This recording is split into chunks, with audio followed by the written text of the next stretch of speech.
কালকে রাত থেকেই প্রচণ্ড বৃষ্টি শুরু হয়েছে, তো এরকম ঠান্ডা ঠান্ডা ওয়েদারে না আমার খিচুড়ি খেতে খুবই ভালো লাগে। আমার মতো অনেকেই আছে যারা খিচুড়ি খেতে এরকম ওয়েদারে পছন্দ করে, বৃষ্টির ওয়েদারে। তো এখানে ফার্স্টে খিচুড়ির জন্য মশলাটা কষে নিলাম, আর এখানে একটু মটরশুঁটি দিয়ে দিলাম। আবার খিচুড়ির মধ্যে মটরশুঁটি বা বাদাম টাদাম দিলে হেব্বি লাগে। তো এখানে মটরশুঁটি দিয়ে মটরশুঁটিটা একটু ভেজে নেব, তারপরে সবজি খিচুড়ি বানাবো ভাবছিলাম। এখানে দিয়েছি মূলো, মিষ্টি কুমড়ো, আলু, আর এখানে ফুলকপি তো দিবই অবভিয়াসলি খিচুড়ির মধ্যে। তো এখানে সব কিছু একসাথে ভালো করে ভেজে নিলাম। আর যে এখানে কিন্তু গোবিন্দভোগ চাল টাল সব কিছু দিয়ে দিয়েছি, লঙ্কা টঙ্কা যা যা দরকার ছিল সব দিয়ে খিচুড়িটা মোটামুটি এখন একটু একটু সেদ্ধ হবে, চাল উঠবে।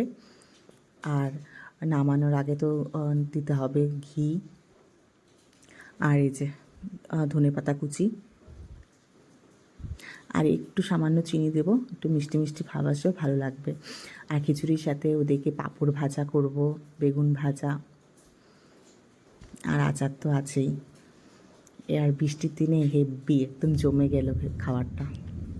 গরম গরম খিচুড়ি আর ওইদিকে মেঘ ডাকছে।